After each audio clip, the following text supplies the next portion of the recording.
Rapporteur Mr. Shobhik Konar to come on stage and have the chair. He is also not present right now. So let us start our invited talk. The first one is none other than Professor Partho Pratim Chakraborty, Professor and former Director of IIT Kharagpur, India. No need to introduction to Professor Partho Pratim Chakraborty, who is a distinguished professor and the former director of the renowned IIT Kharagpur. His BTech in 1985 and PhD in 1988 from the Department of Computer Science and Engineering, IIT Kharagpur. He joined the same department as a faculty member in 1988 and is currently a senior professor. He was the former principal investigator of National Digital Library of India. Professor Chakraborty has made pioneering research contributions and solved a number of open problems. His work has been incorporated in standard textbooks as well as industry-level tools of major international companies. He has published more than 250 papers in international journals and conferences and supervised 24 PhD students. He is also an honorary awardee of Shanti Swarup Bhatnagar Prize for Science and Technology, the highest science award in India for the engineering category, and in 2000. So I request Professor Partho Pratim Chakraborty to come on stage. Please have a big applause. Hello.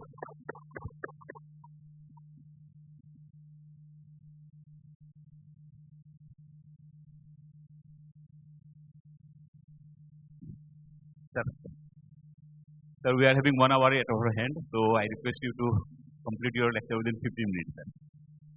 You have to maintain the time.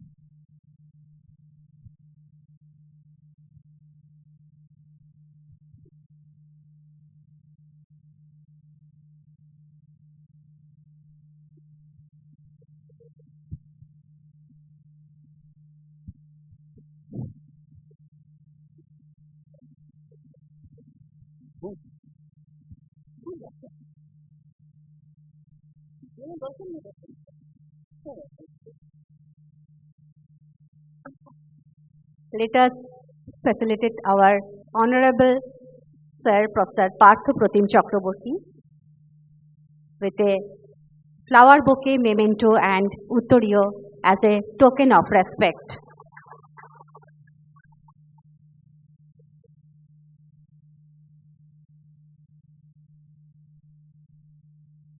Thank you, sir.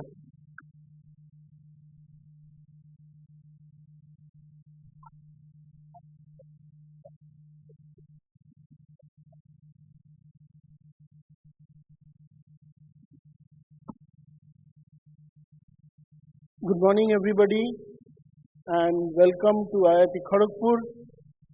It is always a pleasure to talk about and be present in the midst of activities of the National Digital Library of India. And at the outset, I would like to thank each one of you for the enormous support that you have provided us over these years. And without this collaborative help, we would not have reached the stage we are. Today's talk is how knowledge is advancing at a rapid rate given the advancements and progress of artificial intelligence and machine learning, and how everything related to knowledge which a library service should be about is changing.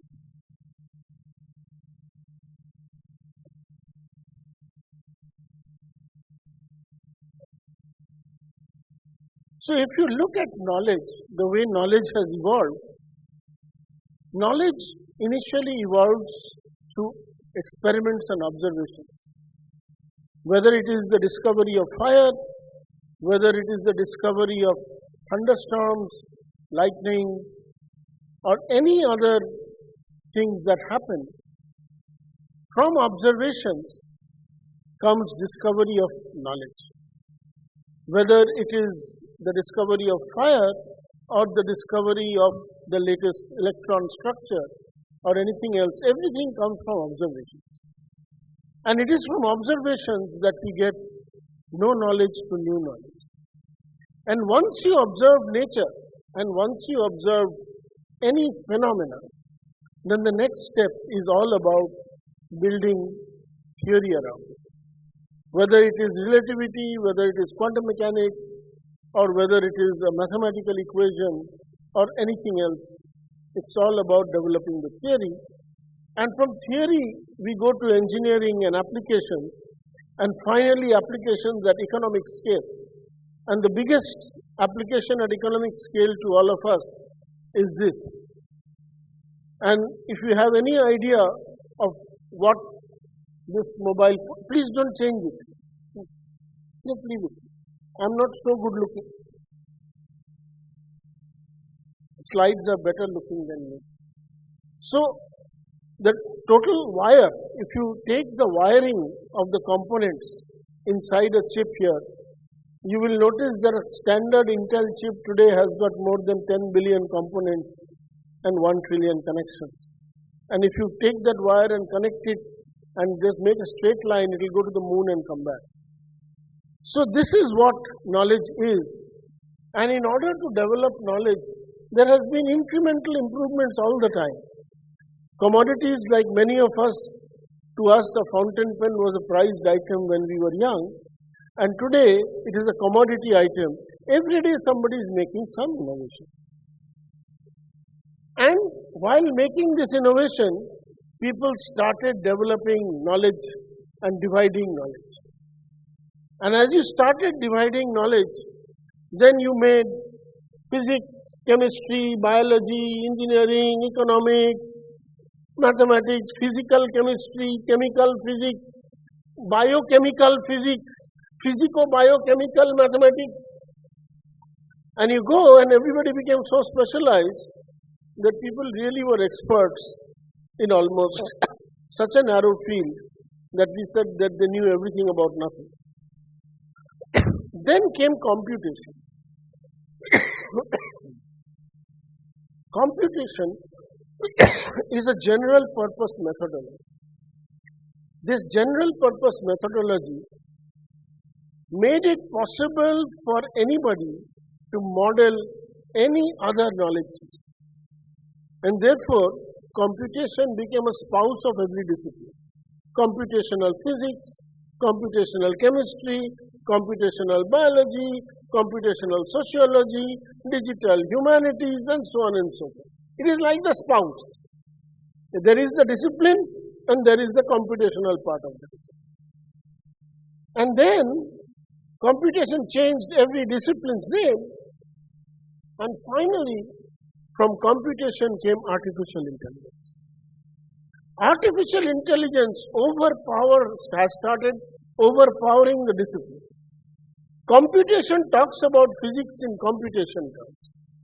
Artificial intelligence talks about physics in physics terms. It talks about chemistry in chemistry terms.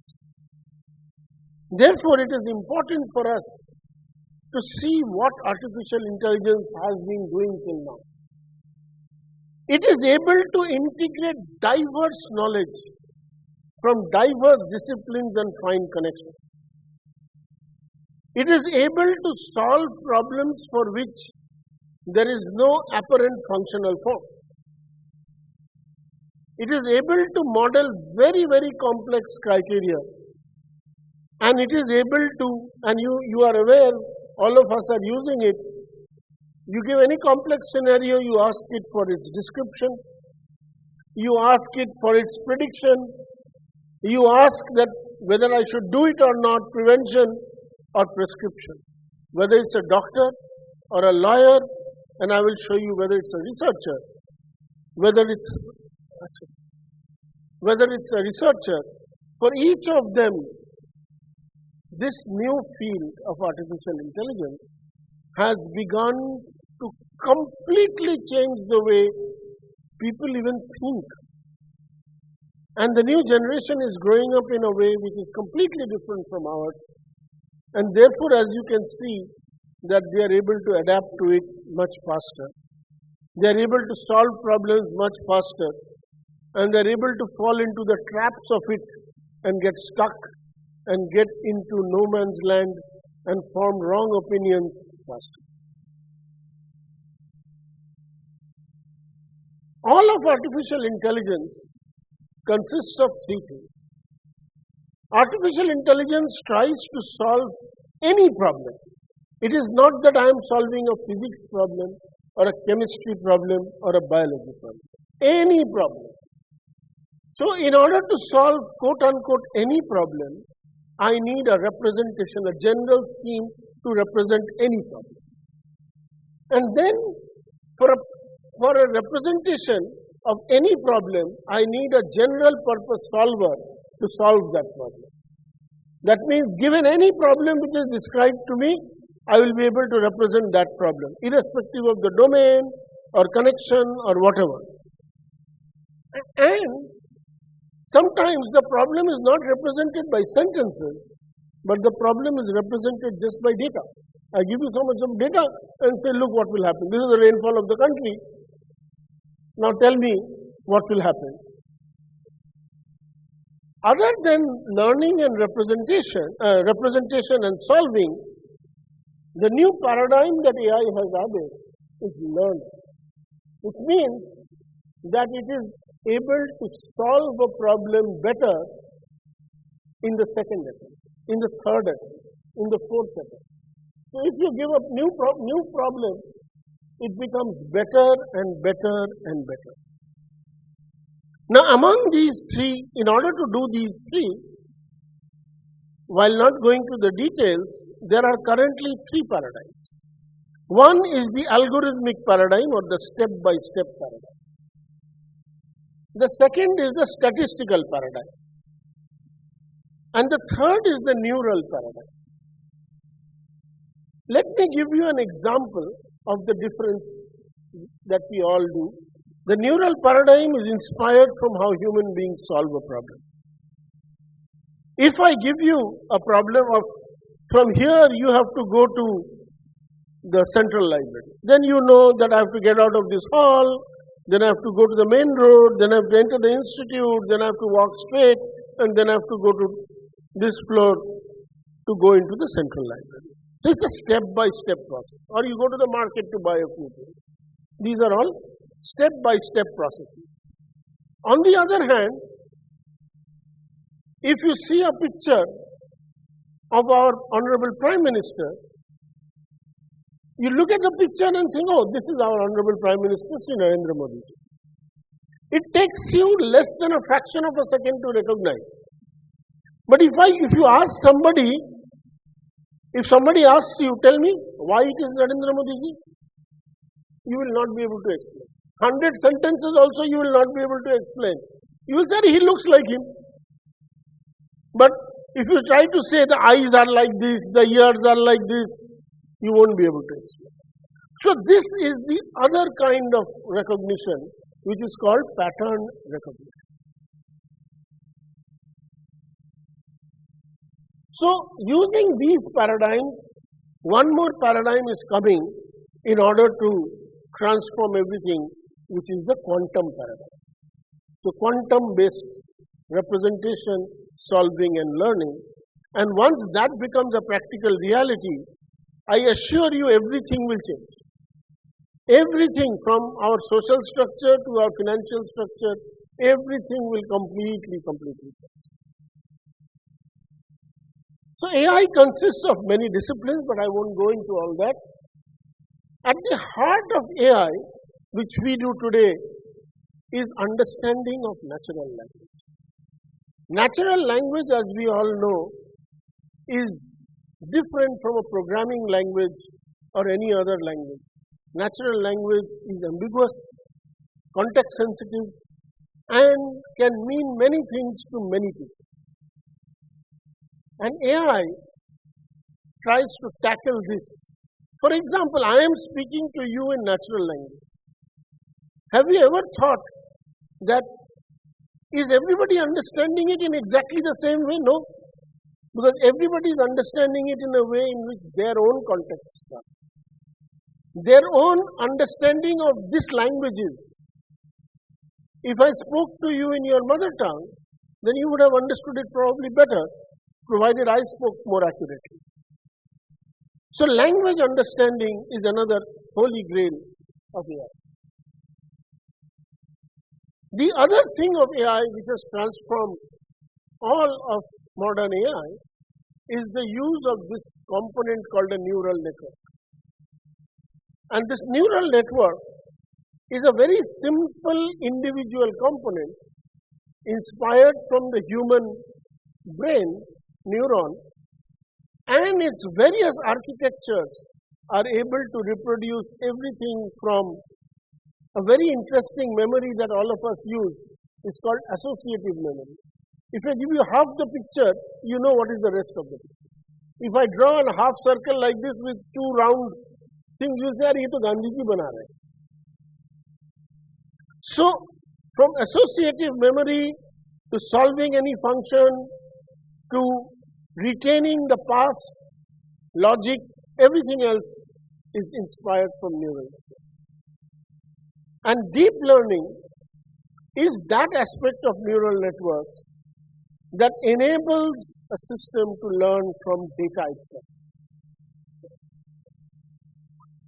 So with this, human beings have already reached, even before the latest modern AI, human beings reach certain capabilities using AI which individual or ordinary human beings are incapable of doing. It is able to play chess better than the best chess player in the world. It is able to talk to you in any language at any point in time.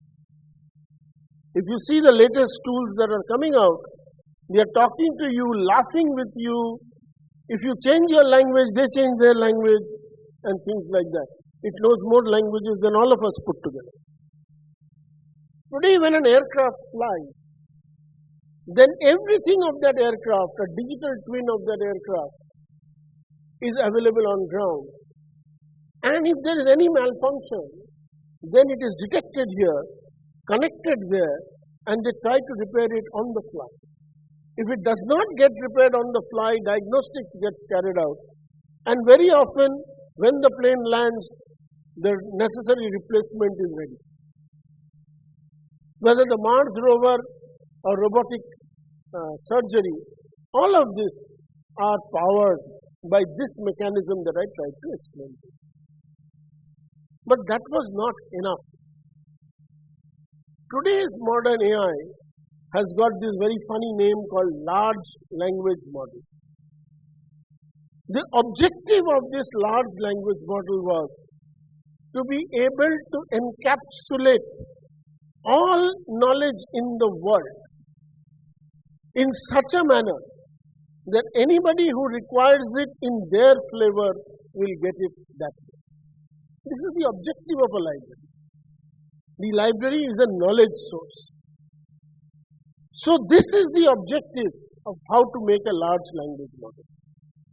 If you want to dissect a large language model, then a large language model consists of two parts. It consists of a predictor part and a generator part. The predictor is like this.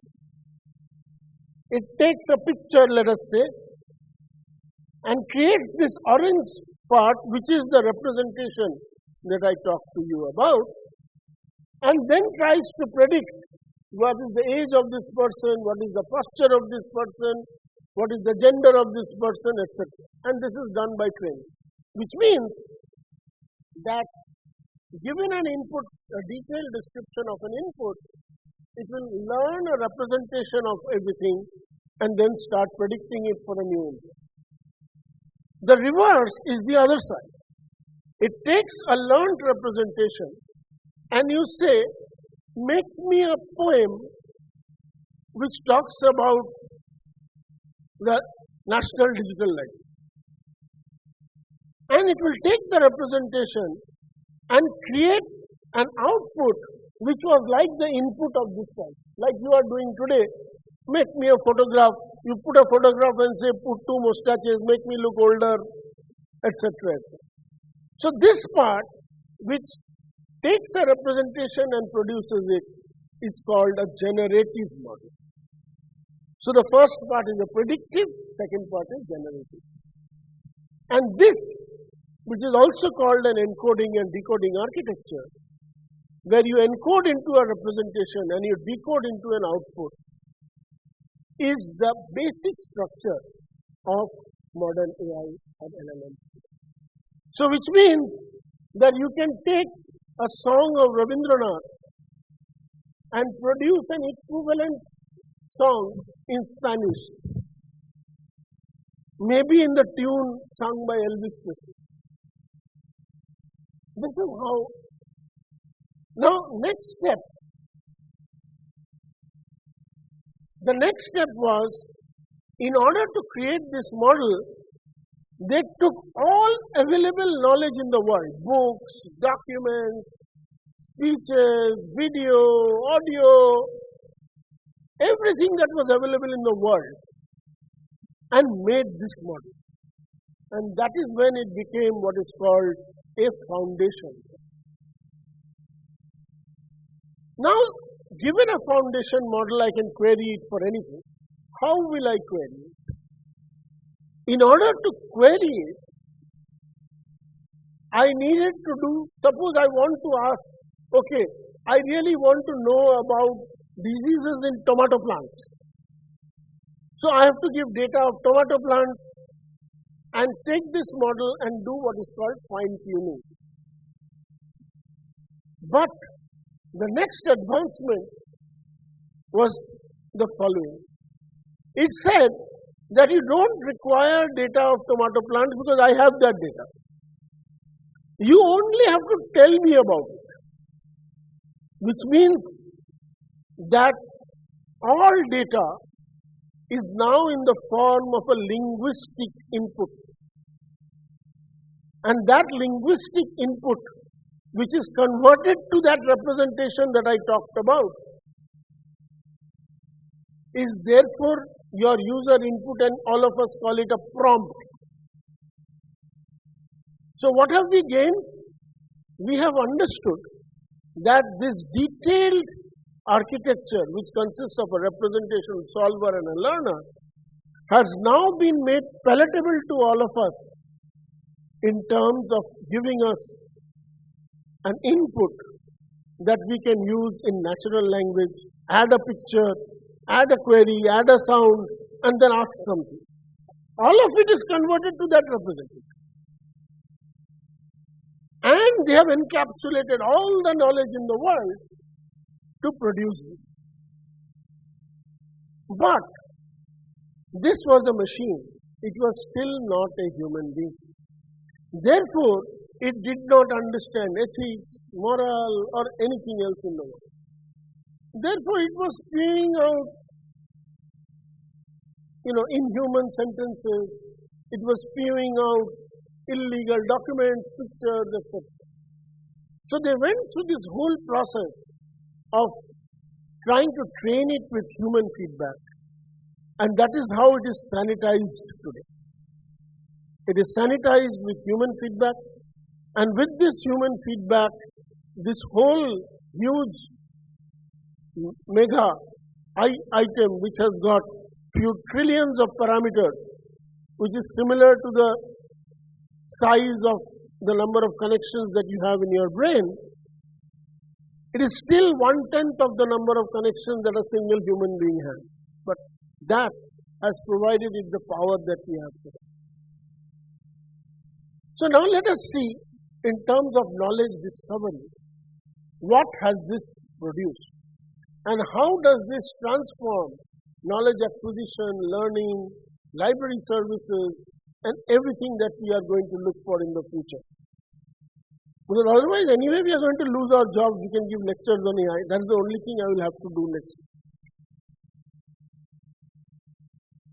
So AI read all papers in chemical reactions. But while reading these are text written. There, all the atomic numbers named 2 minutes. बाकी तो पूरा 2 minute बोलते 2 minute से कम तो बोलते Are you getting bored? Okay. So, they removed all the actual names and they renamed it in some other name. And they ran AI and said, relate all these elements whose names I have anonymized. So I have changed hydrogen to PQR, I have changed oxygen to something, but I have given all the reactions. Based on these reactions, AI came up with a table. And can you tell me what this table was? Can anybody guess? Get anybody? It came up with the periodic table. And the periodic table is considered to be the most compact representation of chemistry, of any of our elemental structure, which enables us to make newer compositions. And it has connection with one more equally compact table, which people found very hard to optimize algorithmically. Can you guess what it is? It has got one-to-one correspondence almost in structure. It is the Paninian grammar table.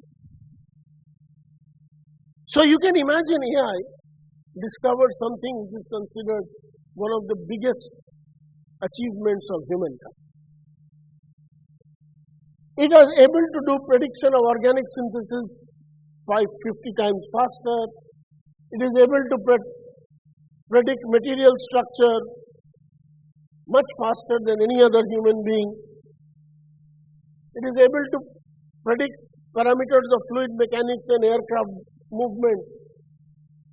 It is able to summarize all the software engineering that you need to do. They used AI to generate textbooks. And on lithium-ion batteries, it was considered the most authentic textbook ever written.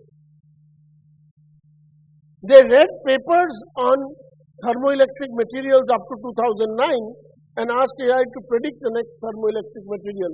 It predicted 5 and human beings got it 3 years later. This guy, an 18-year-old student, he just got NASA data, used AI, developed new methods, and discovered 1.5 million new space objects. This is the way science is moving. This is the way knowledge is getting acquired. This is the way we need to transform ourselves as library people all over the world. One protein structure, one PhD student, 5 years. Using modern AI, they predicted 200 million protein structures, which means 1 billion human research hours. So I'm trying to give you the scope, the scale at which things are moving, and giving us an idea of the scale at which we must transform ourselves as people who disseminate knowledge. Last year, physics Nobel Prize, chemistry Nobel Prize were all AI people. Even this year, 2 of them are like that. So whether you are optimizing anything or looking at electron microscope or doing pathological experiments or autonomous robots or a whole farm is being managed or extended reality is happening, and beware, once extended reality happens and you are wearing some good spectacles and have some good implants in you, all of you will max every exam, isn't it? So, life is going to be completely changing, and Other than sometimes, you don't know whether those flowers are real or not. After some time, you won't know whether you are real or not. So next, we are all facilitating researchers as people in the library. So now AI is telling you what to do research in. It is teaching you how to design a rocket. So all you have to give is some parameters, rocket design will come. Then you can run a simulator check and tell LLM, bhai, that part is not working properly, you will redesign the rocket. So this is how engineering design is transforming. This is a power electronics design. You want to do a power electronics design? You will go and be able to do it. So this level of democratization of knowledge. Previously we thought that knowledge is free. Chitta jeta bhay shunno uchcha jetha shir gyan jetha mukta. Where knowledge is free. Rabindranath Tagore. Here knowledge, what knowledge? Everything that you want to do is also free. So all our academic studies, whatever we have studied to become knowledgeable in a field, is rapidly going to develop. People are just looking at experiments and generating new equations. Looking at razor welding experiments, there is a new result where people have just observed motion and predicted a variation of Newton's laws of motion. We have done some work in which we are doing some idea generation. Next comes connection with human. What happens to this connection with human today? AI is able to make out whether you are angry, sad, happy, etc. This continuous tracking of a system with you. I hope you are aware that Google knows everything about you, right? Everything. When you talk to your wife about a sari, you will get only sari ad. All that you know. So you can be aware that what that fellow knows about you. And if you want to figure out and make that fellow angry, then you try to do something. There are things which you can do, which they will then realize that you are trying to get out of its control. We are all under its control. Don't worry about it. By looking at brain fMRI images of a person, it is producing sentences of what this person is thinking. This is the level that we have started going to. So for India, if we start making advances there, we are very easy for us to use AI to make things better and better for the ordinary person, from an ordinary citizen. From a person wanting to file a police FIR. How many of you have filed an FIR? Nobody. Nobody filed FIR ever. It's good, sir. It's good. Nobody. How many you got an FIR against them? Go and try. See the plight of an ordinary citizen. How to make a robust food supply chain for the country. All possible. Completely possible. We don't have the combined will. After some time, Bengalis have this one sentence, I don't know what others, but pardon me for being a Bengali and pardon me, ki hobe ko hai. करके क्या होगा? Reel देखो और cricket देखो. Urban observatory, cities like London, Dubai, Manchester, Melbourne have full urban observatories. You have everything. The digital version of the city is available. In India, they are mapping potholes. Whether it's climate change, whether it's oil analytics, whether it's rural development, or whether it's your culture, whether it is Bharatanatyam, whether can you understand Indian raga music? Are you aware that Indian raga music cannot be taught? It is only taught by Guru Shishya Parampara. Why? Is there something in that structure which is different from any other knowledge system structure? This is our opportunity. This is our opportunity to either transform the lives of farmers or transform the lives of ordinary people or produce new knowledge and understanding of our known knowledge. Education, teachers are gone. They are gone. Teachers are going to be completely irrelevant. Teachers don't know what to do. You can make a question paper, you can make a class, you can make a PPT, you can do anything. The only thing is that when students do it, you cannot catch them. So I will give you an example of a tool that my students are making, and after that tool I will tell you their claim.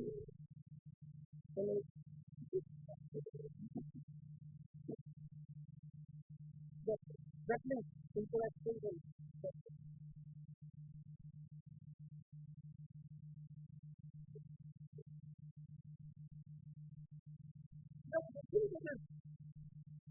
Listen to this. This is a sample tool. Dr. Sudhir, I'm told time up. So you're taking a problem, copy paste that problem. I'm not sure how to start. Can you help me with this question? Hi, Nisha.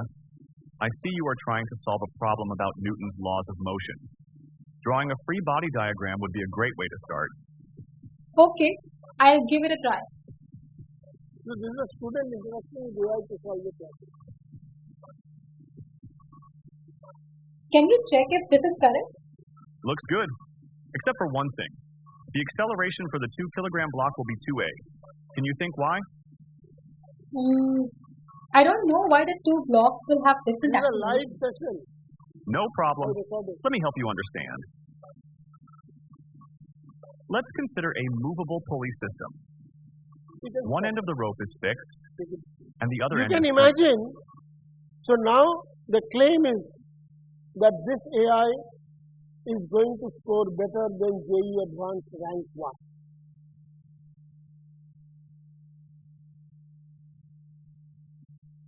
So as you can see, education is completely going to change,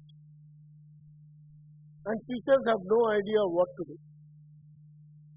So whether it's content or delivery or all this, but.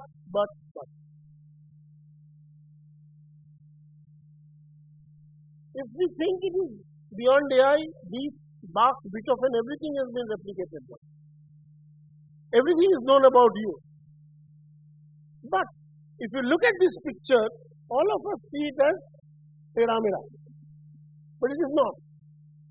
AI will not see it the way you see it because it will measure.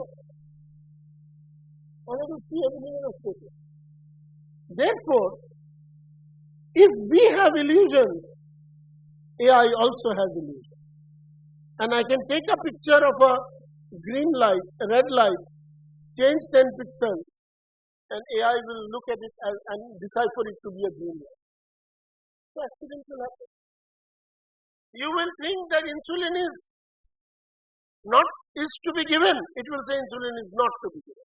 So these are called adversarial attacks on AI, and AI starts making huge mistakes, and robots trained on humans are now going into hartal. They are behaving like human beings. So we need to make AI which is bias-free, explainable to human beings. AI is going to change everything. It's going to change you, me, everybody else. From weapons to jobs. But We are going to use AI only to solve the difficult and easy problems of rich people. So finally, if we want to really make AI good for India, we have to change the way we use AI. We have to change the way we want to use AI. And therefore all libraries have to have an AI division to see how they are going to really transform themselves and make life better for the citizens of this country. Thank you very much. Thank you, Sorry sir. for taking too much. Thank you very much, sir. Now we can take two questions from the audience. And only two questions. Easy ones. Because you are paucity of time, sir. Directly coming directly to the question, can AI anyway generate new knowledge? Why we do, what we did not feed them, or what it does not know? From there, can it create new knowledge? So the question is, the statement is this: if human being knows how to do something and knows a method to do it, and we train AI with hundreds of those methods, we will be able to reach there. But the amount of power, energy and resources needed to make it that intelligent is more than the amount of power and resources available on earth. Whereas we use how much? Little power. Palak paneer khake also we can do, no? So we have not been able to solve the efficient way of generating. And because we have not been able to do that, we are in trouble. But that is because AI is made out of electronic components. 10-15 years down the line, AI will be made out of life cells. They will generate new cells which are behaving like intelligent cells. And that will change. Thank you, sir. We can go for one more question. This will be the last question. Anyone? Otherwise, sir will be with us. So, if you have any question, you can directly contact with him, and you can. Yeah, that will be better. That will be better because time will be is not. Means is not sufficient time to conclude this session, and then there are series of sessions. So sorry for taking too much time. Was it boring? No, sir. No, very interesting. Not boring, sir. I think we are sorry that another we 4 people will have to give a talk. Yes, that's right. Content was zero. Yes. Thank you, sir. Thank you.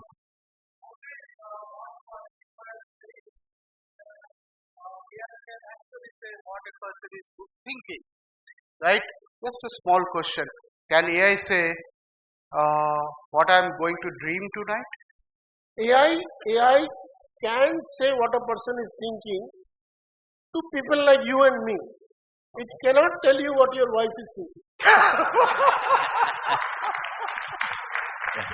Thanks, sir. Thank you very much to. Yeah. Yeah. So thank you very much to Professor Parthapratim Chakrabarty sir, who is the ex-director of IIT Kharagpur, and he has discussed in detail about the AI. As you have seen that we are in the change environment, and AI is the very suited example for that. Now I would like to go for the next speaker, and it will be in online mode. So Professor P.P. Das, ex-joint director, PI and DLI IIT Kharagpur, he will be on online.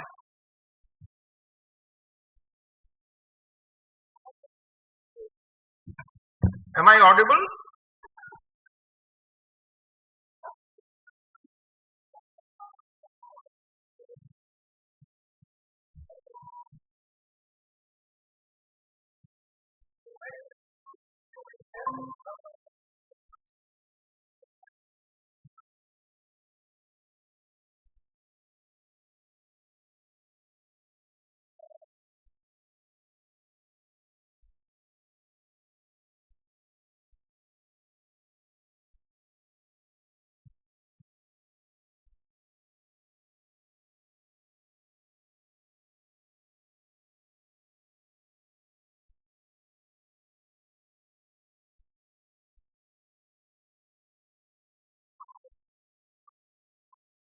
Thank you, sir. Thank you so much for this valuable speech. Hope everybody has enjoyed this one.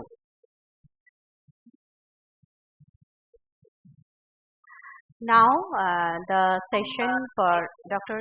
Parthupratim Das, online session. So, Dr. Parthupratim Das obtained his PhD in 1988 and served as faculty at IIT Kharagpur from 1988 to 1998. Before moving to industry as Director of Alumna Software, CEO of a Quant Technology and Senior Director at Intera Systems, Kolkata. Returning to IIT Kharagpur in 2011, he served till 2022, holding roles such as Head of the Rajendra Mishra School of Engineering Entrepreneurship, Professor in charge of the Research Park and Joint Principal Investigator of National Digital Library of India. His interests span data sciences, software engineering, food computing, digital learning, and heritage. Dr. Das is widely recognized with prestigious national and international awards. I would like to invite Professor Parthupratim Das through online for his valuable talk. Good afternoon. Am I audible? Sir, I request you to complete your lecture within 15 minutes. I'll try to do that, Okay, sir. sir. Thank you. Am I audible? Audible, sir. Let me share the presentation.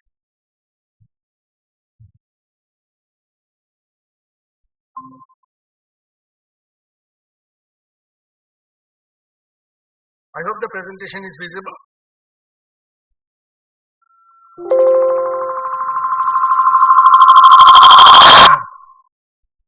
Good afternoon, everyone. I'm really sorry that I could not be physically there. I just returned from Dublin last night from a conference, and I'm missing out meeting you all friends. So let me get straight onto the agenda. It's been a decade actually in India. Like the first meet to discuss how to take open knowledge forward was in June 2015, and we have come a long way. So I will take a quick look into what's been happening and how to move forward on things. So before I start, let me acknowledge some of my colleagues who have helped either with the idea. Dr. Shantanu Ganguly first suggested that I talk on this, and Dr. Debashri Kumar Shannal, who used to be the research scientist, helped prepare this, and of course all my assistants, ChatGPT 5, Gemini, etc., etc., etc. So open research, as we all know, is where knowledge is open if anyone is free to access, use, modify, and share it. Right? So the idea-wise, it's a very simple thing, but it involves certain checks and balances in terms of provenance and openness. There are various landmarks. So let me also mention that what I'm calling open research was originally started being called as open science, but it naturally proliferated well beyond science, so it's more called open research. It has various hallmarks on which we will have the deliberation. So let's just quickly look at the timeline. The whole idea of open research started over the decades of 1950s to 1980s. The earliest preprint culture dates back to CERN in 1957, and we have the wave. 90s saw the digital infrastructure that we commonly use, the archive, the PubMed, and so on. 2000, at the beginning of the millennium, had a lot of landmark Budapest Open Access Initiative, Berlin Declaration, DOAJ, and so on. And the last decade saw expansion in terms of hardware, data, software, open science, particularly coming with the FAIR principles and so on. And now we are in the midst of open science and AI integration. We have just had this wonderful lecture from PPC on this AI integration. So this is the overall open science, open research scenario. So what I'm going to do is I'm going to take you through a certain stack of openness which actually exists and try to see what we need to do or how we can exploit and proliferate on that. So at the foundation layer of the stack is open access, which all of us are familiar with, free and immediate online availability of research output.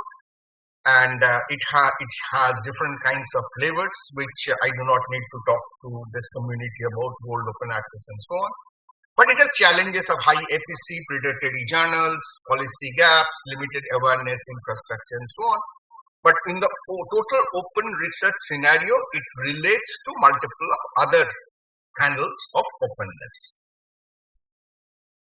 A big component of open access is open educational resources, Wikipedia, NPTEL, and obviously our own National Digital Library of India. This is well known. Open source software has been another component of foundation layer, where we talk about software codes that are freely available for use, though may not be free of cost always. It has naturally different challenges in terms of licensing, sustainability, skill gaps, version control, documentation, and so on. So open source also is very well known. The third entity of the foundation layer of open research is open data, which has been around for a while, but more and more, as PPC explained, that data itself would lead to the learning. The free reuse of data redistribution is become a significantly important component of open research. Of course, it has challenges of privacy, confidentiality, ethical issues, documentation and metadata quality are often poor, infrastructure storage often is limited, institutional cultural reluctance is there to move towards open data. But open data is something which is happening to a good extent. The fourth and last component of my foundation layer is open license. If you are openly using everything, if you are openly accessing publications, educational materials, software, data, all that you need for your knowledge, for your research, for your learning, then comes the question of what happens to the attribution, what happens to giving right credit to people. That is, a legal instrument is needed to allow people to either just use it or use and modify, distribute, a whole lot of questions. Obviously, open license has challenges of creating a significant confusion in the minds of researchers. There is incompatibility between different license schemes, open license schemes that have been proposed. Obviously, there are not enough checks and balances yet on misuse. There is limitations on policy alignment, but yet Creative Commons has happened. We all know that MIT license, GPL, all of those are what are needed to facilitate the interoperation of open access, open data, open source, and so on. So this completes my characterization of the foundational layer of open research. Next, we move on to the layer of people. The people layer is where, it's just not having all these will not create a research ecosystem, open research ecosystem, unless we have open collaboration, where researchers approach, a research approach where researchers work individually and in organizations in terms of free sharing of knowledge. The India's Biodiversity Portal, POSI, Open Access India are some of the examples. This is something which has been growing, but yet far away from where it should be. There are challenges of coordination, attribution and recognition is always kind of a hesitation in people's mind. Quality control, version management, funding for sustainability are some of the typical challenges. The other piece of open review goes to people layer as well. This has been a relatively new concept because primarily trying to combat the open access issues, work through all these walls that formal publisher-driven publications lead to, where we have always had a lot of dissatisfaction. And also the fact that a lot of data in terms of publications are actually hidden at the publisher's desk, even when a paper is actually published, as to who reviewed that, what was the review comments, what kind of rebuttals happened, and so on. So open review comes with a review process where reviewer identity, reports, author response, everything finally is published. It's all in the open. So it's a relatively new idea, though there have been Indian efforts, there have been very significant international efforts, and some transaction level journals have been, kind of publications, I should not say journals in the publisher stuff, have been created in this space, but there exist challenges for reviewer hesitation, review quality, lack of standards, workflow, and so on. Now the next in this stack is the infrastructure. You have the foundation, you have people to operate with that, but people need basic infrastructure. And two key infrastructure is at a policy level.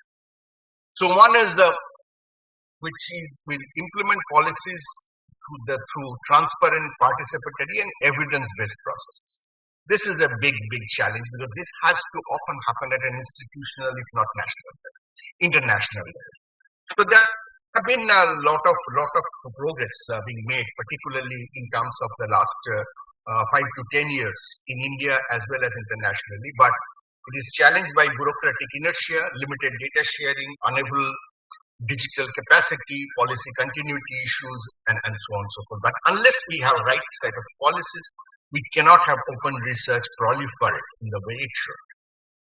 The other piece in the infrastructure layer is open standard, because if everything is open, then you are looking at interoperability at a regional, national, global, at every possible level. So unless you have standards defined that how you interoperate, your open research cannot work. And we have seen several examples of this in specifically certain technical domains like data standards like JSON, XML, document standards like PDF, web standard, HTTP, REST API, or kind of various of these GPS standard, your mobile phone standards, and so on.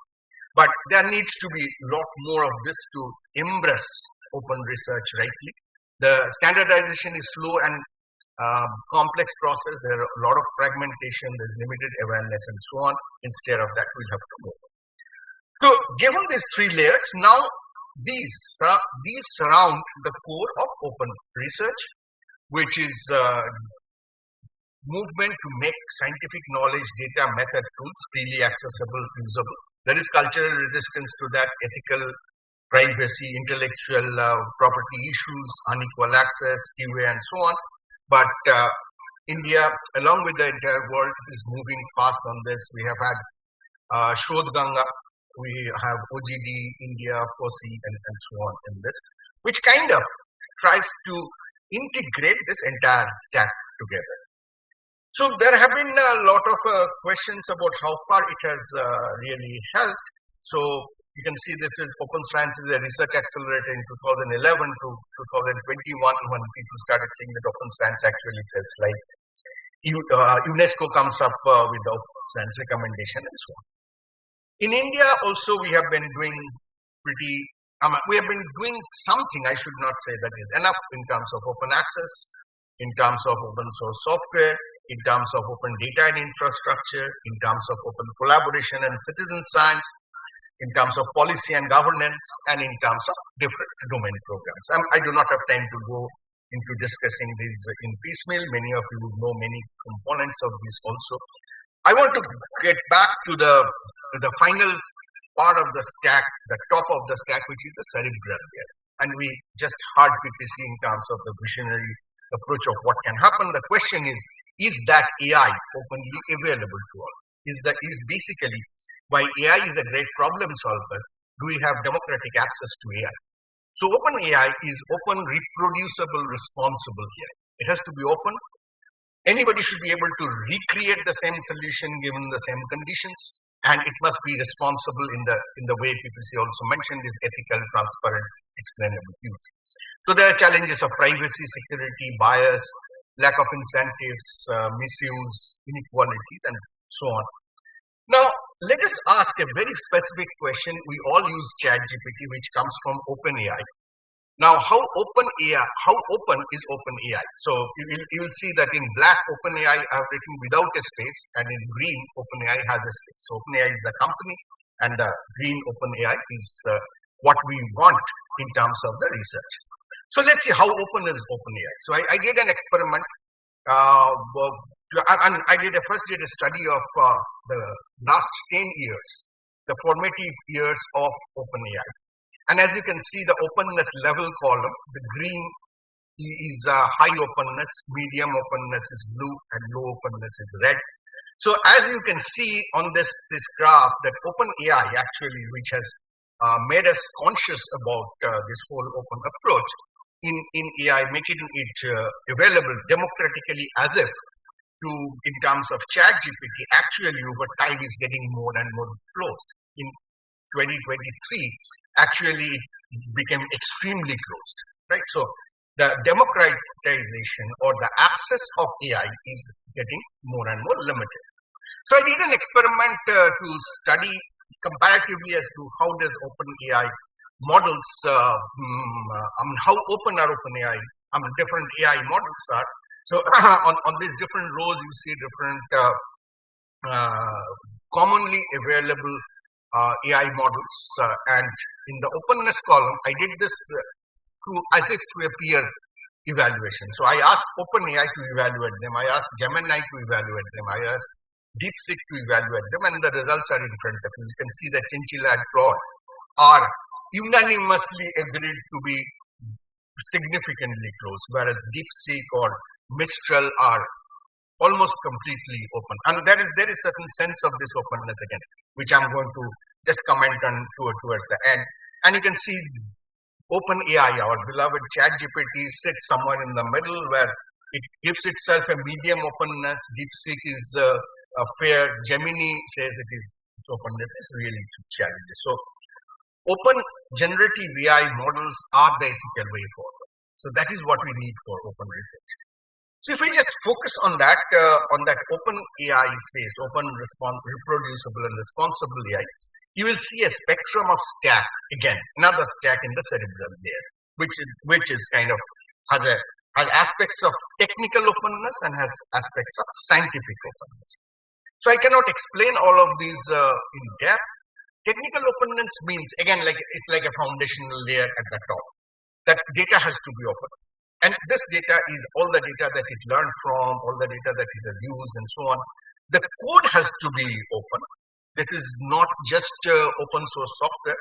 This is the code that has been used to make this training, all these codes that have been used by different organizations or individuals to train.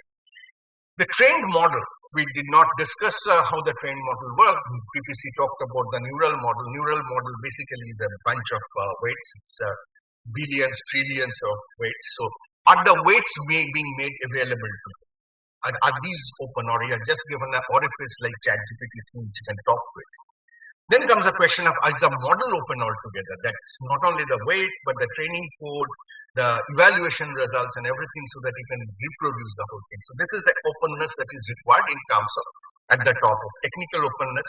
And on that sits the scientific openness, that are the benchmarks open, evaluations open, is the documentation open, is the provenance open, as you are getting an answer through the learning. Is that process been clearly told to you? Does it follow open science practices and so on? So that's the top stack sitting on the top, giving us this entire total scenario that we have. And what we are moving into from this, which is kind of PPC hinted, but he talked exclusively on the generative part of it, but what it is moving to is what is being called agentic AI, which means that we are still conceiving that I'm there, a human being, and there is an AI agent, ChatGPT, and we interact and create a solution. But the question is, can two ChatGPTs interact between themselves? One ChatGPT, two Gemini, three Mistral can interact between themselves, and maybe 5 human beings and create solutions. That's the agentic approach. Actually, internal of ChatGPT is also also an agentic system which can perceive, decide, and act autonomously. So what makes the difference is generative AI mostly produces content, whereas agentic AI acts in the world. So when it starts acting, it is a huge, big challenge that comes up, because unless it acts in a sensible, reasonable way with interoperability, so whole lot of standards coming up. You can see this. This is a Futurum report from this June. Sir, excuse me, sir. Sir, would you Yes. please conclude Yes. within 2 minutes, sir? We are already. Yes, please don't interrupt, sir. So we have model context protocol, you have agent to agent talking protocol, and so on. So all these are yet to come up. These are more in the proposal level. You can see the coding that the green ones are in place and the yellow ones are still to come up, and so on. So we are with all these. This is the stack we have. And what I say is, on all of these bits and pieces, some are matured, some are maturing, some are yet to happen. The central of this is the open mind. And the basic question I ask in this forum is, what can NDLI do in this aspect? So if we just look at on the left, what NDLI has been doing. So it has done a lot of open access, about 12 crore plus open educational resources. Contents have been created for competitive examinations. If you take PPC's chatbot, well, a lot more such can be created. We have user-focused collections, leadership in journal subscription, and so on. In terms of open data, NDLI created the first ever image data platform for cancer with Tata Medical Center. It has NDLI Club, very strong NDLI Club for schools and colleges, Rights Statement Association for cultural contents. In terms of policy and standard, it has done metadata, NDLI metadata standard and copyright mandate. Now going forward, there are few things which I would love to see NDLI taking initiative in, obviously continuing what is been doing, but encourage content creation, particularly multilingual Indian language contents. Take leadership to make ONOS inclusive. ONOS has been a great debate, which was created for one nation getting basically one license, and it has in the process made a lot of divisions in the entire academic community. So NDLI can take initiative to address that. In terms of open data, NDLI needs to create NDLI data portal for research. Sir, please wind up, sir. We are late, sir. Please don't mind, sir. Please. See, it is very difficult to talk if you interrupt in this. We are already late by, sir, half an hour. Okay. 2 minutes, Okay, sir. I have nothing else to 2 minutes. talk. 2 minutes, sir. Thank you very much. Thank you very much. Thank you, sir. Sir, you continue. End it, sir. Within 2 minutes, sir. I've ended, sir. Thank you very much. Sorry for the interruption, sir. But If you ask someone to talk, you should give the speaker the fair chance to be able to say. This is my humble submission. we can take The one program question. is delayed is not my responsibility. Right, sir? Sir, you continue, sir. No, I do not need to.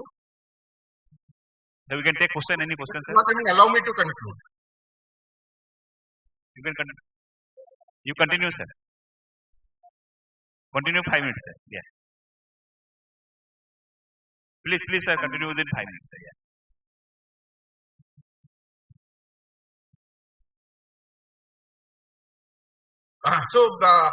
In terms of open data, the initiative that NDLI needs to take, and which is very critical, is what PPC mentioned as AI division, is to federate open data sources, which NDLI has not been doing. There have been initiatives in OGD and AI Coach, and there have different gaps that need to be actually bridged, which NDLI is capable of doing.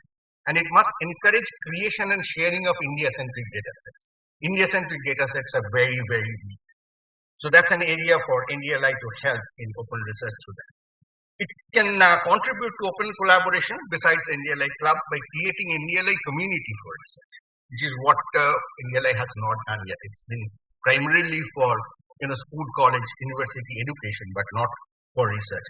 And finally, it needs to create the necessary open policy and standards in this space, particularly metadata standard for data sets and standard for data management and sharing. See, data is becoming so important, but most of the higher education institutions do not have the access to a policy for data management, and that's creating a lot of confusion. Even when things are open, things are not interoperating, they are not working. So it's an open mind, and hopefully the leadership of NDLI, which will see us through. PPC also mentioned about this great creation of Rabindranath Tagore. I end with that by paying tribute to him and to learn about open knowledge from him. Thank you very much for your kind attention. Thank you, sir. So can we take one question, sir? Any question from the Yes, audience? yes. I mean, it's your choice, sir. You are running out of time, I know. One question from audience.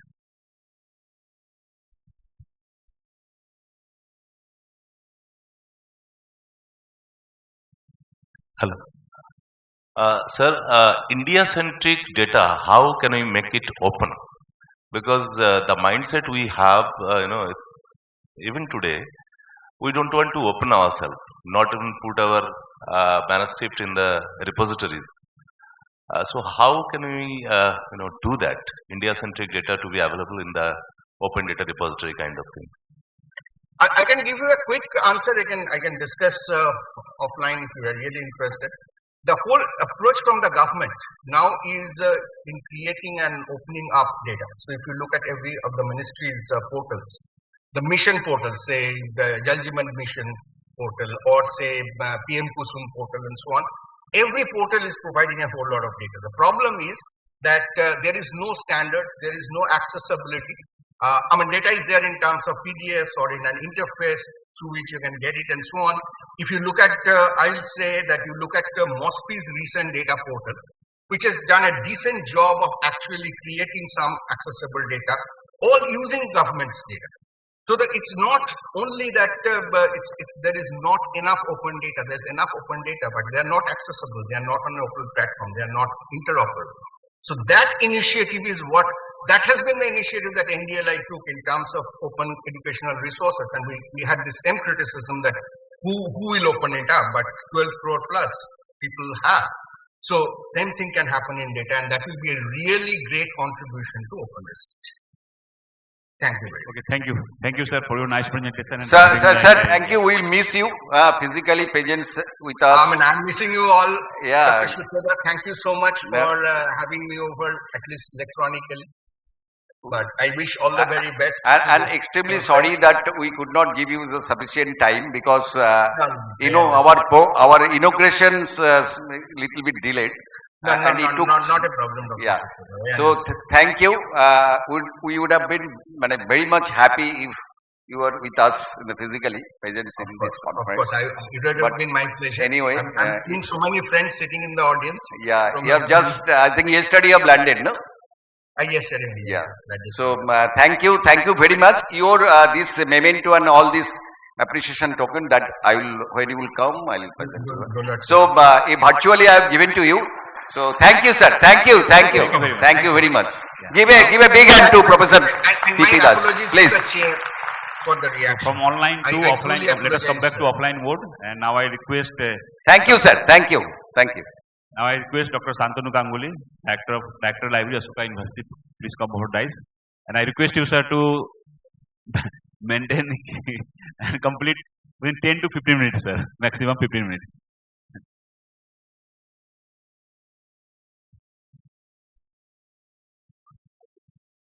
He knows the situation, so he will do it. He will manage himself. See, they are our people, so don't worry. Good afternoon, everyone. At the outset, let me take this opportunity to thank my colleague, my friend, very bosom friend, Bablu Sutradhar, and all the the big people who are sitting here on the other side of the this particular stage. And I'm really thankful. This is, I think, the third or the fourth time I'm coming to deliver a talk at IIT Kharagpur. And when you share a chair with two persons like PPD and PPC. In fact, PPD is my professor, Center for Data Analytics and Learning at Ashoka University. PPC is the scientific advisor. You really gets little jittered and share, and it's not a very easy thing to presentation. As PPD and PPC both has set the ball rolling, what is happening, I will take you further to that level, and there is a radical change is taking place today as far as the Ashoka University, the research dimension is concerned. I work with the library, but there is a research component is there. I'm very directly connected to with the research department. I would like to mention here that I'm coming up with a very big event from 17 to 19 December at Ashoka University. It is a research communication conclave. It is one of its kind in Asia. It has never happened. And I would request each one of you to please come and join us. You can see in the website and all. Well, my session is going to be on Ashoka University, the interdisciplinary research, and also the research ecosystem and the role of AI. Let me tell you the disclaimer that this presentation was done, created by me and one of my another close friend, Professor Partha Saruthi Mukhopadhyay's student, Ayon Majumdar, and the credit goes to both of us. This is the knowledge center of Ashoka University, where we provide a huge gamut of research and knowledge to all my research faculty members who are there. This is all a well-appointed kaleidoscope of 60,000 square feet of research library. Please, I request each one of you to please come and visit my library. It is unique of its kind, and you can see it is open 24/7. One of the important component of interdisciplinary research at Ashoka University is that we are connected, and there is no such kind of a boundary between different levels of research today. When we talk about interdisciplinary, it talks about integrates the concept, the theories, the methods, and the data from multiple academic disciplines. As PPD mentioned, in fact, he was talking about open research. In fact, currently he is working on a very interesting project where data analytics and visualization, and which is going to come up in one of the biggest platform like NDLI, is working on the food sector, food, spices and condiments. A knowledge graph is getting created on that, where the food and nutrition, the health people, they come together along with the computer science. They all sit together and wants to develop the entire platform into that. So this is a very interesting, another example I would like to show you. How many of you seen Bandhavgarh National Park? Can you raise your hands? Bandhavgarh National Park. Many of you must have seen. It is famous for Project Tiger. This particular pictures which you see there, if you go inside the forest, you would be able to see the sculptures like this. That is the picture which you see is the Sheshnag of the Vishnu. That is the Varaha avatar of another form of Vishnu. There you have the Kashyap avatar, and then you have the Varaha avatar, another monument is there. A team of researchers came together and started working on it. It is headed by none other than, many of you knowing, is Professor Nayanjot Lahiri, is one of the renowned social scientists and anthropologists who started working. She is the lady in the middle. And this is the structure, a complete GIS network structure developed by the environmentalists there. So, and this is the heat maps which was developed, where you can see an archaeologist, an environmentalist, a GIS expert, a data analyst, a forest ranger, and many others came together to do a research on a one single area. That is on forest foray in the Bandhavgarh area. That is where the interdisciplinary research comes together. We work on climate change, public health and urban governance, combining the qualitative and quantitative approaches to lab and the field methods, experimental and computational techniques. we started working on the citizen science. My dear friends, let me tell you that 2 days back I had a very big meeting with some of my environmental and biology experts working on the citizen science, where we have the mathematician on board, the 6 biologists are on board, the 2 of the environmental experts are on board, the social scientists are on board, and they are coming in, but PPT is also going to be a part of it, and we are coming together to do an extensive research in this area, a citizen science which is meant for all of us. We do a lot of research. In fact, my Vice Chancellor, Professor Shomak Roy Chaudhary, is a renowned astrophysicist. He starts working with the students to work on different kinds of telescopes. And we do a lot of stargazing in that area, which is also one of the area of the citizen science projects. We have the students on board, and they generally go to the field and collect all the data from the field. Can you think of the students have been asked to collect the different varieties of caterpillar? You know why? The reason is that the caterpillar tells you the different kinds of climatic and edaphic factors that is taking place in different change in the environment. And they are doing a deep research into that. We research findings more, they inform the policy, design and interventions to create the technologies. The students on interdisciplinary research, which shows lot of communication, teamwork and mixed methods are a part of this. The typical idea formats are like sustained hubs and long-term projects and cross-disciplinary teams. And many of our projects are well funded by the international bilateral and multilateral organizations. They have funded these projects. We have a close engagement with the communities or institutions to co-produce such kind of work. We have the surveys with the ethnographic, network analysis and the simulation. Different kinds of simulation projects have been taken up. And it is in the field. One of the things is we do a research, we do a prototyping, we do a piloting, and then the policy adoptions. This is a process which follows. It has an institutional structure. Why we are able to do it? Because the idea comes from the institutional structure at Ashoka. We brings together the faculty across multiple disciplines to research and plan interventions around climate. My dear friends, let me tell you that today at Ashoka University, which is a research university, library is an integral part of the research university today. Nothing can research in progress if library is not part of it. And that is where the importance was given. So, a lot of behavioral sciences and the public policy areas are there. We studies how the digitalization affects the public policy, and there is a lot of risk mitigation strategies have been developed. In fact, Professor, he is also an IIT, Professor Subhashish Banerjee, he has started a new center called AI and Society, and we are looking into various aspects of these areas. I don't have the time to talk more about this.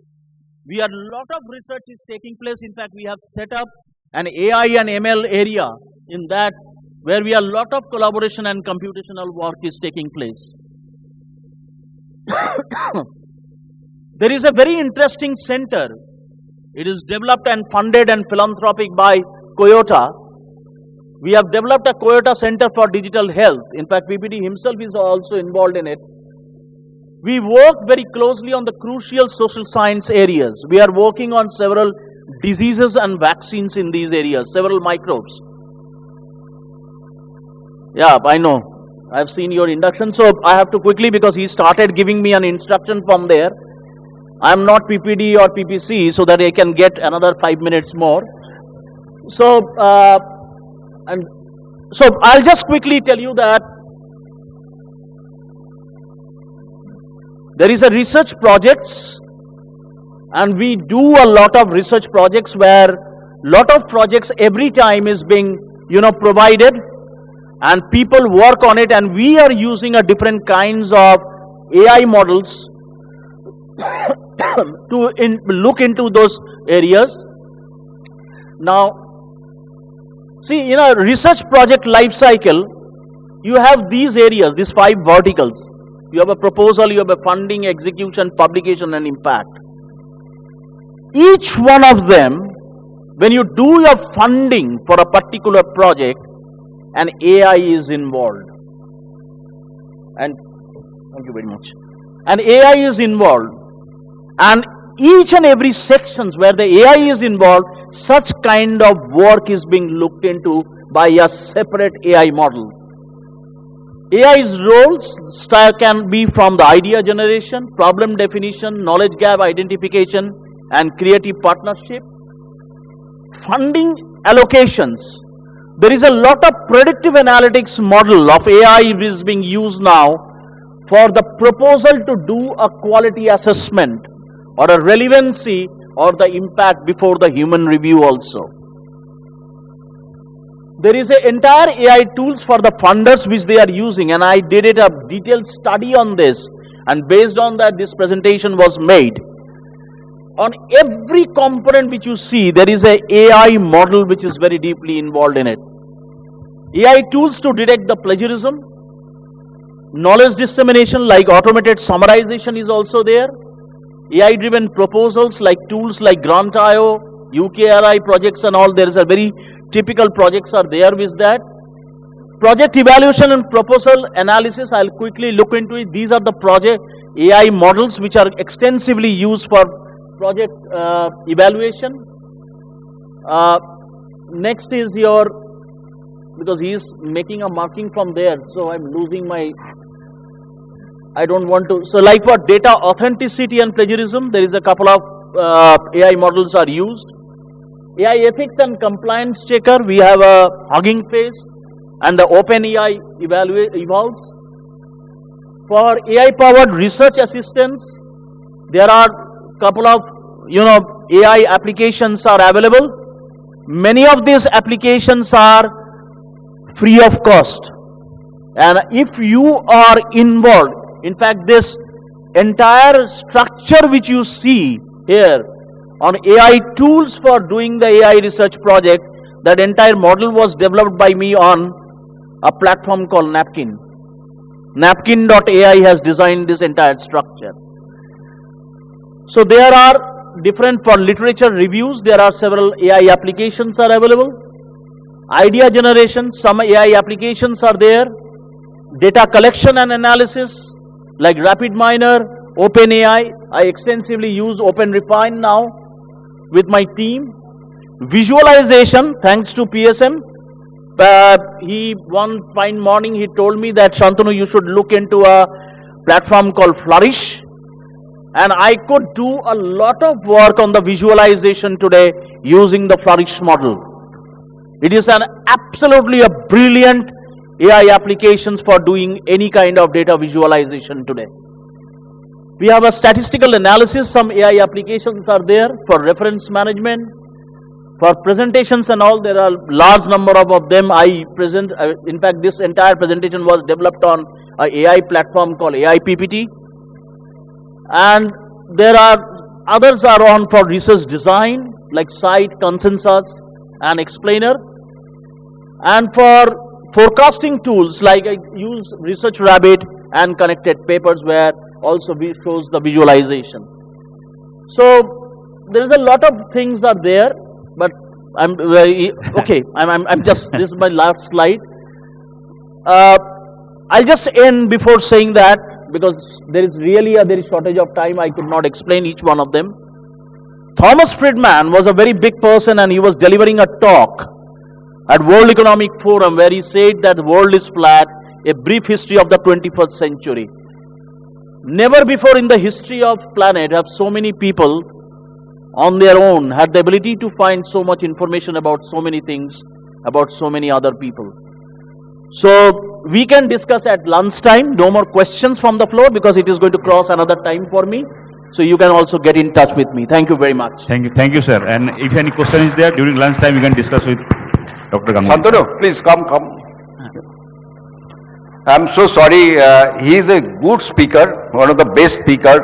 He can speak, continue 1 or 2 hours. But as you know, that time is very limited. So thank you very much, boss. Please come.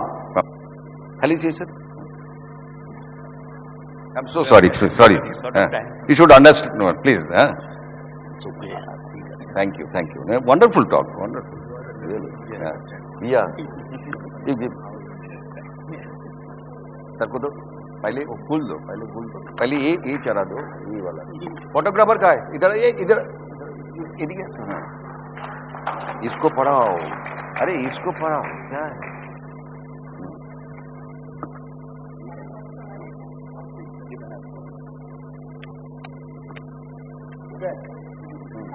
दाड़ा photo लगवे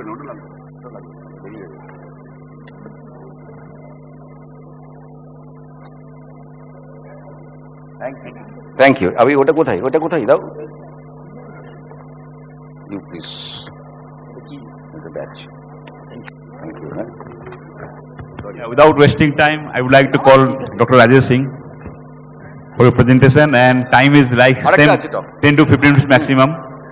So please finish within 10 minutes. He is my friend, so you can understand. Don't worry, I can. Rajesh ji.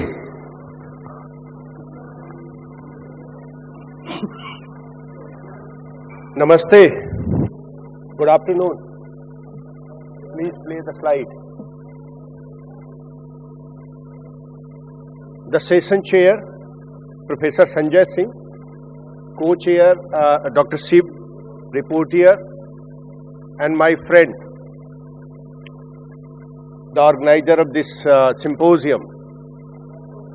He is known, this is the information for all of you. He is known as Indian Prince of Russia. I request all of you to please give a round of applause for Dr. Sutradhar.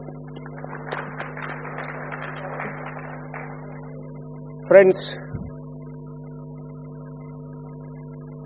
I am the most privileged academic librarian of the country. I am privileged because of the responsibilities which is on me, and I am privileged because of the resources and authority I do have. I will be speaking on, no, this is some different slide.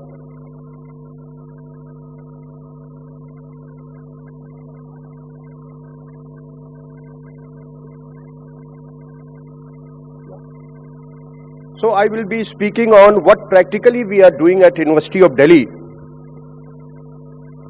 transformative role of Delhi University Library System in promoting multidisciplinary and holistic education under NEP 2020. We were one of the first universities in our country which implemented NEP 2020, I think by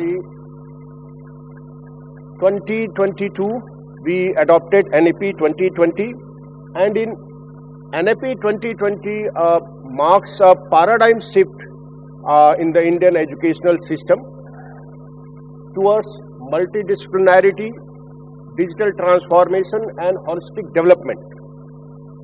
With this, at University of Delhi, we are doing many things on these 5 parameters where libraries has a role to play.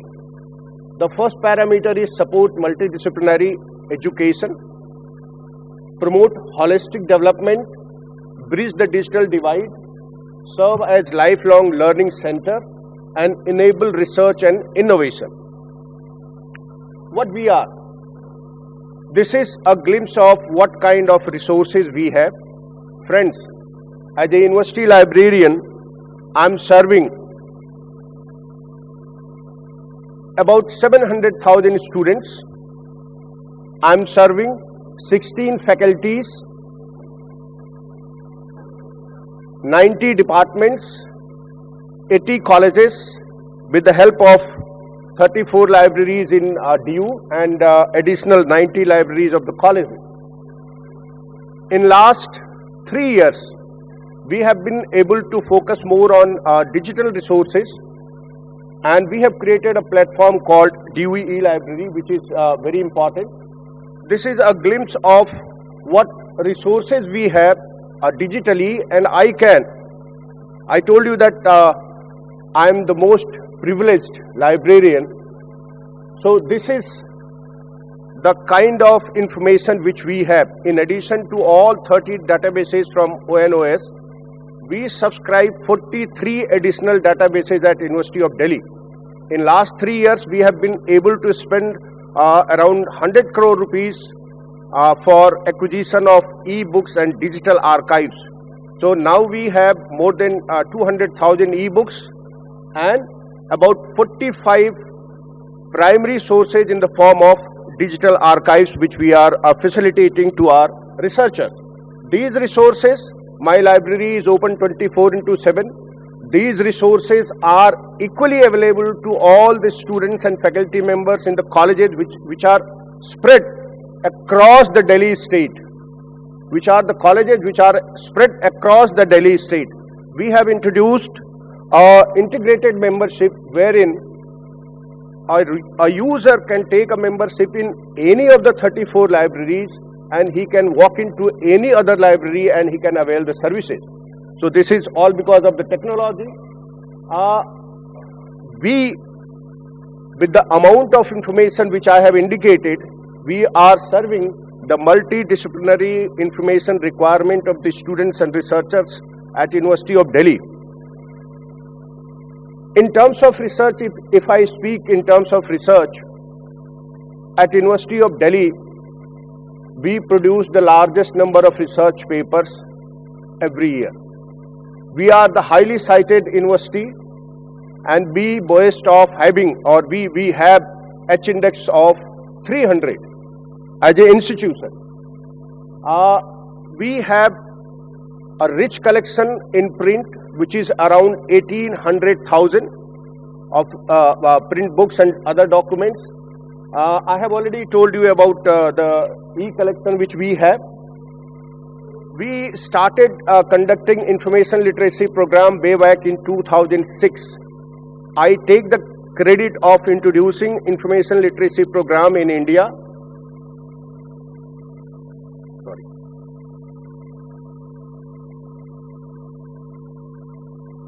For plagiarism check, we were the first to introduce certain guidelines, and on those guidelines, the UGC guidelines were developed.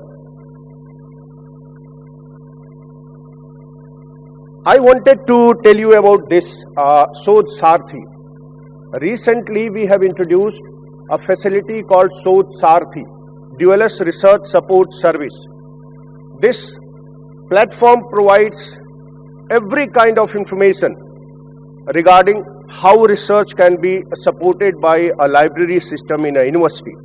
You talk about the research, from basics of research, citation. We have created our own citation citation generator. We have created a system where a student can find on his topic what research method he should adopt. So all this is there in this Sodh Sarthi. And I think if you go to dualist.du.ac.in/dualist/Sodh Sarthi, this is a wonderful website which has been created in last 3 months only with my team. I have the largest team also. I have 35 assistant librarians and 8 deputy librarians. So this is one of the wonderful services which other universities can also use because this is in public domain. We have also started Delhi University Publishing Unit from the library. The idea is to collect all the journals which are published from the department and from the colleges and make it available on this open access platform. We have a Braille library which was created in the year when I took birth, 1972. And in Braille library, the idea was to communicate information to the visually impaired students and teachers. First it was from word to word, then from tape recorders, then from CDs and DVDs, and now it is online. Whatever collection is there, that is online available in Braille library. So friends, because of paucity of time is there, Dada. As a university system or as a university library system,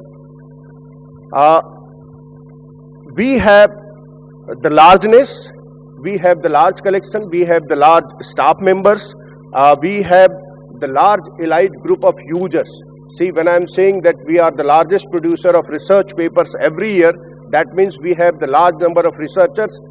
Every year, university awards PhD degree to a minimum of 800 scholars. Right? So in that context, university library system is playing its role at every level of research, and I do request all of you, please go and look to our Sodh Sarthi, the Delhi University Library System Research Support Service. Thank you, Dada. Jimmy. Thank you. Thank you very much. Wait, sir. Joyita madam. Wait. Thank you, sir. Thank you so much. Let us have a brief of Dr. Rajesh Singh. He is the University Librarian at University of Delhi, where he leads the development and management of one of the university library systems. With rich experience in library and information science, he has contributed significantly to modernizing library sciences through digital transformation, resource integration, and technology enables access to knowledge. Dr. Singh has been actively involved in research, training, and policy development, focusing on information literacy, knowledge management, and open access initiatives. Under his leadership, the University of Delhi libraries continue to support cutting-edge research, academic excellence, and inclusive access to information for students, scholars, and faculty. Thank you, sir. Thank you so much. Let us felicitate our session chair, session co-chair, and reporter. Professor Sanjay Kumar Singh, DLIS, Guwahati University.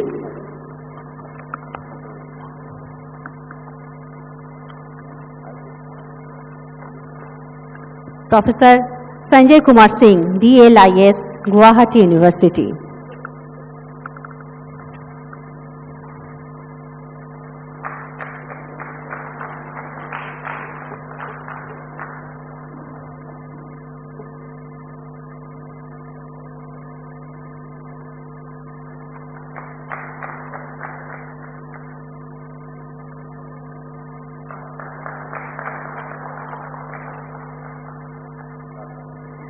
Let us present a flower bouquet, memento, and Uttariya as a token of respect to Dr. Shiv Singh, librarian, Symbiosis International University.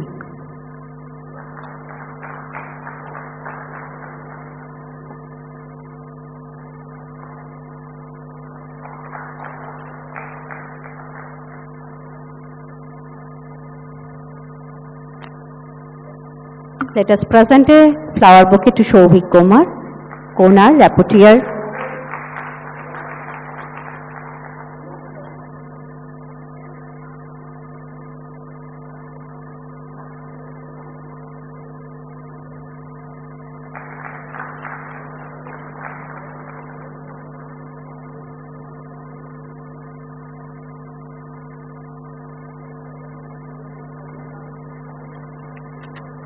Thank you. Thank you all.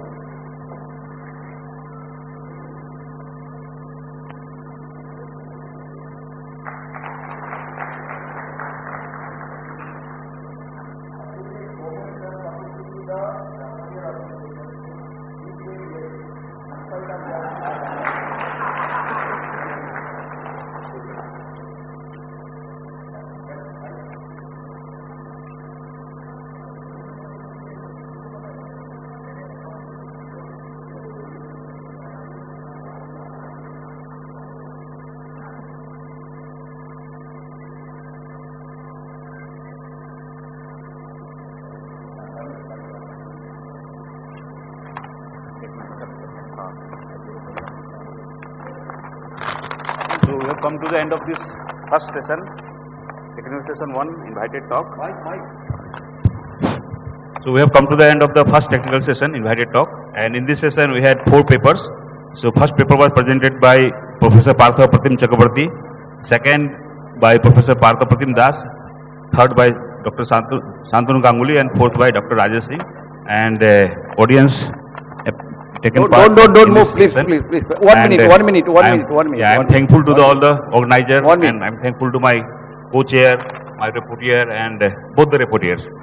So first paper on was presented by this Partha Pratim Chakrabarti on advanced knowledge using modern artificial intelligence and machine language, and then second was presented by P.P. Das on towards an open access mind engineering transparent knowledge for open access research for open AI, and third one by Dr. Shantanu Ganguly on research ecosystem in the age of AI, and the last one by Dr. Rajesh Singh on transforming role of DULS, the Delhi University Library System, in promoting multidisciplinary and holistic development. So yeah, we have come to the end of this. Thank you very much to all of you. Sanjay ji, sir, I just request you, whatever the session discussion, you please write down a small note and give it to Professor Saptushi Ghosh. And I request please do it, because we have to submit it to the ministry. So you write each and every event, but I means activity in detail, what we have organized here. So you just give it 1 page or half page, whatever maybe, you just give it to us. Okay. So with this, I thanks all the speaker and the chairman and then co-chair and then rapporteur and all the participants, and also the backdrop people who are really organizing this thing. So we will meet sharp at 2 o'clock, 30 minutes lunch, okay? So this is the rare opportunity you have to learn so many things. So don't waste time during the lunch. Please, this is my request. Half an hour is enough time. Please,